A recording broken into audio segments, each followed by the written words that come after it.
అందరికీ నమస్తే ఫ్రెండ్స్, అందరూ ఎలా ఉన్నారు? బాగున్నారా? కువైట్లో రాను రాను మనం ఇక్కడ బతకడం చాలా కష్టం అయిపోతుంది. ఇక్కడ వచ్చి మనం డబ్బులు సంపాదించుకోవడం కూడా చాలా కష్టం అయిపోతుంది. ఎందుకు ఈ మాట చెప్తున్నానంటే, రీసెంట్ గా నిన్న ఒక సంఘటన జరిగింది కువైట్లో. జహరాలోని తైమా ప్రాంతంలో ఒక డెలివరీ బాయ్ అక్కడికి ఆర్డర్ తీసుకొని వెళ్ళినప్పుడు గుర్తు తెలియని వ్యక్తులు ఒక ముగ్గురు వచ్చి అతన్ని బెదిరించి అతని దగ్గర నుంచి 150 కేడీల డబ్బులు, తర్వాత 2 ఫోన్లు, తర్వాత ఇయర్ బడ్స్, అంటే అతని దగ్గర ఇయర్ ఫోన్స్ తెలియవు, ఆ ఇయర్ బడ్స్ తీసుకొని పారిపోవడం అయితే జరిగింది. చూడండి, ఎక్కువ మంది కువైట్ వాళ్ళు డెలివరీ చేసే వాళ్ళ పైన పడి డబ్బులు అయితే దోచుకుంటున్నారు. ఎందుకంటే వాళ్ళ దగ్గర డబ్బులు ఉంటాయని వాళ్ళకు ముందే తెలుసు. కొందరు ఏం చేస్తారంటే డబ్బులన్నీ కూడా సాయంత్రం కడతారు. ఇప్పుడు నువ్వు సాయంకాలం వరకు ఎన్ని ఆర్డర్లు అయితే ఇచ్చింటావో, ఒక 20 ఆర్డర్లు ఇచ్చింటావు, 10 ఆర్డర్లు ఇచ్చింటావు, 30 ఆర్డర్లు ఇచ్చింటావు, ఆ వచ్చిన డబ్బులన్నీ కూడా సాయంత్రము అక్కడికి వెళ్ళి కట్టడం అయితే జరుగుతుంది. ఆ హోటల్ దగ్గరికి వెళ్ళి కట్టడం అయితే జరుగుతుంది. కొన్ని హోటల్స్ వాళ్ళు ఏం చేస్తారంటే వెంటనే డబ్బులు తీసుకునేస్తారు.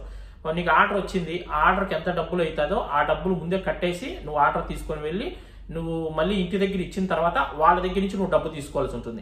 కొన్ని కంపెనీలు ఈ విధంగా కూడా చేస్తాయి. కొన్ని కంపెనీలు సాయంత్రం వరకు నువ్వు మొత్తం కలెక్షన్ చేసుకున్న తర్వాత ఎన్ని ఆర్డర్లు ఇస్తావో ఆ ఆర్డర్కి ఎంత డబ్బులు అయితే వచ్చాయో ఆ డబ్బులను ఒకేసారి కూడా కట్టించుకునే వాళ్ళు ఉంటారు. అందుకోసము ఈ కువైట్ వాళ్ళకు ముందే తెలుసు, ఎందుకంటే వీళ్ళ దగ్గర డబ్బులు ఉంటాయి. ఖచ్చితంగా ఇతన్ని అటాక్ చేశామంటే మినిమం మన ఖర్చులకైనా ఒక 20 దినాలైనా 30 దినాలైనా ఖచ్చితంగా దొరుకుతుందని ఈ కువైట్ వాళ్ళు ఎక్కువ మంది డెలివరీ చేసే వాళ్ళ పైన పడి డబ్బులు అయితే దోచుకుంటూ ఉంటారు. ఎందుకంటే వాళ్ళు సింగిల్ గా తిరుగుతూ ఉంటారు. డెలివరీ చేసే వాళ్ళు ఒకరే ఉంటారు. బైక్ లో డెలివరీ చేసే వాళ్ళైనా, కార్ లో వెళ్ళి డెలివరీ చేసే వాళ్ళైనా సరే ఒకరే వెళ్తూ ఉంటారు, ఆర్డర్లు ఇస్తూ ఉంటారు. కాబట్టి వాళ్ళు ఎంట కూడా ఎవరు ఉండరు. కాబట్టి అలాంటప్పుడు వీళ్ళు వెళ్ళి బెదిరించడము, కొందరైతే మత్తిలో వెళ్ళి మీ పోలీసు వాళ్ళం కానీ మీ పతాక చూపించండి, మీ సివిల్ ఐడి చూపించండి అని అడగడము. అప్పుడు మనం ఏం చేస్తాం, భయపడి సివిల్ ఐడి చూపించడానికి పరిస్థితి ఇస్తాం. పరిస్థితి తీసినప్పుడు పర్సు లాక్కోవడం, కారులో కూర్చొని చక్కగా వెళ్ళిపోవడం. కొందరు ఏం చేస్తారంటే మీ దగ్గర చేంజ్ ఉంటుంది కదా, మీ దగ్గర చిల్లర ఉంటుంది కదా, నాకు ఒక 20 దినాలకు చిల్లర ఇవ్వండి అనడం. ముందు వాళ్ళు 20 దినాలు నోట్ అంటే చేతిలో పట్టుకుంటారు. సరే అనేసి మనం ఏం చేస్తాం, ముందే డబ్బులు తీసుకోం. కొందరు అయితే ముందే డబ్బులు తీసుకుంటారు. కొందరు ఏం చేస్తారంటే డబ్బులు ముందే తీసుకోకుండా చిల్లర ఇవ్వడానికి పర్సు తీసినప్పుడు లేదా జోబులోంచి డబ్బులు తీసినప్పుడు ఆ డబ్బులు లాక్కోవడం, వెళ్ళిపోవడం. ఇట్లా కూడా చాలా మంది కువైట్ వాళ్ళు చేస్తున్నారు.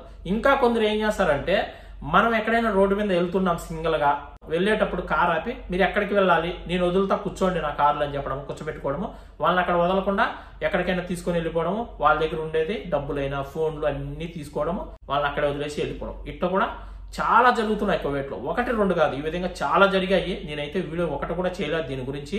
ఈ రోజు ఖచ్చితంగా వీడియో చేయాలి, తెలియని వాళ్ళకు తెలియచెప్పాలి. చాలా మంది కొత్తగా ఇప్పుడు కువైట్కి వస్తున్నారు. డెలివరీ కంపెనీలో పనిచేయడానికి చాలా మంది వస్తున్నారు. ఇక్కడ ఫుడ్ డెలివరీ కంపెనీలో పనిచేయడానికి మన వాళ్ళు చాలా మంది అయితే కువైట్కి కొత్తగా వస్తున్నారు. అలాంటి వాళ్ళందరూ కూడా ఖచ్చితంగా తెలుసుకోవాలని నేను ఈ వీడియో చేస్తున్నా. మీరైతే చాలా జాగ్రత్తగా ఉండండి. మీరు ఆర్డర్లు ఇచ్చేటప్పుడు డబ్బులు అయితే మీరు జేబులో అయితే పెట్టుకోకండి. మీరు తోలే వెహికల్లో, కార్ అయితే ఆ కారులో ఎక్కడో తిక్కు డబ్బులు అయితే పెట్టుకోండి. బైక్ అయితే ఇంకేం చేయలేం, ఖచ్చితంగా జోబీలో పెట్టుకోవాల్సిందే. ఒకవేళ ఫ్యాన్ జోబీలు ఎక్కడైనా దొంగ జోబీలు ఇవి ఉంటాయి కదా మనకు, అలాంటి జోబీలు అన్నా పెట్టుకోను. కానీ పర్సులో పెట్టుకోవడము లేదా పై జోబీలో డబ్బులు పెట్టుకోవడము ఇలాంటివి అయితే చేయొద్దండి. అతను చూడండి పాపం, అతని దగ్గర నుంచి 150 దినాల డబ్బులు, 2 ఫోన్లు, తర్వాత ఇయర్ బడ్స్ ఇవన్నీ కూడా తీసుకొని ఇంకొని వెళ్ళిపోయినారు. అతను వెళ్ళి తైమాలో ఉండే పోలీస్ స్టేషన్ లో కేసు కూడా పెట్టడం అయితే జరిగింది. పోలీసు వాళ్ళు కేసు ఫైల్ చేసుకున్నారు. ఇంకా తర్వాత విచారిస్తారు. ఒకవేళ దొరికారు అనుకోండి ఆ తీసుకెళ్లిన వాళ్ళు, అతని అదృష్టం బాగున్నట్టే. ఆ డబ్బులు ఆ ఫోన్లు అన్ని కూడా ఇప్పిస్తారు. ఒకవేళ అవి లేకపోయినా దాని విలువ ఎంత అవుతుందో, ఆ ఫోన్ల విలువ అవన్నీ కూడా డబ్బులు కూడా కట్టిస్తారు. వాళ్ళు దొరక్కపోతే ఇతను నష్టపోయినట్టే కదా. ఇప్పుడు 150 కేడీలు డబ్బులు పాయ, 2 ఫోన్లు అంటే దగ్గర అవి ఒక 150 దినాలు, 300 దినాలు, 350 దినాలు అతను నష్టపోయినట్టే. అతను ఏ కంపెనీలో అయితే పని చేస్తున్నాడో ఆ కంపెనీకి అయితే డబ్బులు కట్టేయాల్సిందే. సాయంత్రం ఎంత కలెక్షన్ అవుతుందో ఆ డబ్బులు అయితే కట్టేయాల్సిందే. ఇప్పుడు అతని చేతి నుంచి కట్టాలా, లేదంటే అతన్ని జీతంలో నుంచి కట్ చేసుకునేస్తారు. అందుకనే చాలా జాగ్రత్తగా పని చేసుకోవాలి మనం ఇక్కడికి వచ్చిన తర్వాత. ముందులా లేదు కువైట్, ఇప్పుడు చాలా అంటే చాలా మారిపోయింది. ఈ కువైట్ వాళ్ళు ఎలా అంటే, పిల్లలు కనేంత వరకు ఒక్కొక్కరు డజన్ మందిని కనేస్తారు. వాళ్ళని ఎలా పెంచాలనేది మాత్రం తెలియదు. పిల్లలేమో ఒక్కొక్కరు 10 మంది, 12 మంది, 15 మందిని కూడా కంటారు. వాళ్ళు ఎలా తిరుగుతున్నారు, ఎలాంటి పనులు చేస్తున్నారు ఏంటి అనేది అస్సలు పట్టించుకోరు. వాళ్ళు కనడం, ఆ ఇంట్లో పనిచేసే పని మనుషుల మీద వేసేయడం, ఆ పని మనుషులే వాళ్ళని పెంచి పెద్ద చేస్తారు. ఆ పని మనుషులు ఏం చెప్పరు కదా. ఇప్పుడు మనం ఏదో బతుకోవడానికి ఇక్కడ వస్తాం, మన వాళ్ళు కూడా పని చేయడానికి ఇంట్లో ఆడవాళ్ళు, వాళ్ళే మీరు ఇలా తిరగండి రా, అలా ఉండండి రా, ఇలా ఉండాలి, ఈ పనులు చేసుకోవాలి, ఆ పనులు చేసుకోవాలని ఏం చెప్పరు కదా. వాళ్ళకి పెంచేంత వరకు బాధ్యత పని మనుషులు కూడా పెంచి వదిలేస్తారు. ఇంకా వాళ్ళ ఇష్టం వచ్చినట్టు వాళ్ళు తిరగడము. మీరు నమ్ముతారో నమ్మరో 15 సంవత్సరాల పిల్లలు కూడా ఇక్కడ సిగరెట్లు తాగుతున్నారు తెలుసా. 15 సంవత్సరాల పిల్లలు కూడా సిగరెట్లు తాగడము, డ్రగ్స్ కు అలవాటు పడడము. కువైట్ వాళ్ళే చాలా మంది ఈ విధంగా తయారైపోతున్నారు. అందువల్లే మనం వచ్చిన తర్వాత మన జాగ్రత్తలో మనం ఉండాలి. వాళ్ళు అడిగినప్పుడు మన జోబిలో డబ్బులు ఉన్నా, ఫోన్లు ఉన్నా ఇవ్వకపోతే భయపడించడము, కత్తులు చూపించడము, మీ పరిస్థితి ఏంటి అని చెప్పడము, మీరు ఎక్కడెక్కడ డబ్బులు దాచిపెట్టుకుని అన్ని చెక్ చేయడము, మన దగ్గర ఒక్క దినారు కూడా లేకుండా తీసుకుని వెళ్ళిపోతున్నారు దొంగతనం చేసి. ఇట్లా చాలా జరుగుతున్నాయి కువైట్ లో.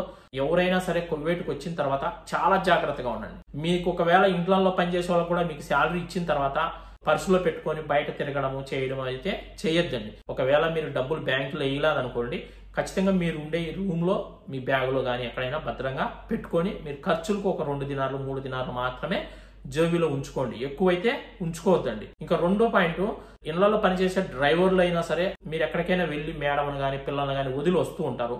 వచ్చేటప్పుడు ఎవరైనా కువైట్ వాళ్ళు బండి ఆపినా గానీ మీరు బండి అయితే ఎటువంటి పరిస్థితుల్లో ఆపద్దండి. బండి ఆపి మీరు వాళ్ళు కూర్చోబెట్టుకున్నారనుకోండి, వాళ్ళు మంచి వాళ్ళు అయితే పర్లేదు, వాళ్ళు ఎలాంటి వాళ్ళు మీకు తెలియదు. అలాంటప్పుడు వాళ్ళు ఏదైనా మీ పైన అటాక్ చేసి మిమ్మల్ని బెదిరించి, అక్కడేమో ఒకరే బండి ఆపింటారు, మిమ్మల్ని ఏమో ఒకరే బండి ఆపుతారు, వెనక ఫాలో అవుతారు. మళ్ళీ మీకు ఇంకొక బండిలో ఇంకొక వెహికల్లో మిమ్మల్ని వెనక ఫాలో అవడము, వాళ్ళు వచ్చి అడ్డబెట్టడం, బండి ఆపడము, మిమ్మల్ని కొట్టడము, మీ దగ్గర ఉన్న డబ్బులు కానీ ఫోన్ కానీ పీక్కొని వెళ్ళిపోవడము, ఇట్లా కూడా చాలా జరుగుతాయి కూడా. అందుకే జాగ్రత్తగా ఉండండి ఎవరైనా సరే. ఓకే, ఇప్పుడు చూడండి అతని బాధ చూడండి. పాపం డెలివరీ కంపెనీలో పనిచేయడానికి చాలా మంది వచ్చినారు, పనులు చాలా తగ్గిపోయినాయి, డబ్బు రావడం చాలా తక్కువ అయిపోయింది. నెలకు కనీసం 150 దినాలు కూడా సంపాదించేది కష్టం అయిపోతుంది. దాంట్లో మళ్ళీ వాళ్ళ ఫుడ్కు, రూమ్ బాడీగా ఇవన్నీ కూడా పోవాలి. ఇలా చాలా అంటే చాలా కష్టం ఉంటుంది. ఓకేనా ఫ్రెండ్స్, మీకు క్లియర్ గా అర్థమైంది అనుకుంటా. మరొక మంచి వీడియోతో మళ్ళీ కలుద్దాం. ఈ వీడియోని ప్రతి ఒక్కరు కూడా లైక్ చేయండి. కొత్త వాళ్ళు ఎవరైనా చూస్తుంటే సబ్స్క్రైబ్ చేసి పక్కన ఉన్న బెల్ ఐకాన్ ఆన్ లో పెట్టుకొని మనం పెట్టే వీడియో ప్రతి ఒక్కటి మీకు ముందుగా నోటిఫికేషన్ వస్తుంది. అదేవిధంగా ఈ వీడియో షేర్ చేయండి ఫ్రెండ్స్, ప్రతి ఒక్కరికి కూడా. అందరూ కూడా ఈ వీడియో చూసి తెలుసుకుంటారని ఆశిస్తున్నాను. మరొక మంచి వీడియోతో మళ్ళీ కలుద్దాం. బై ఫ్రెండ్స్, జై హింద్.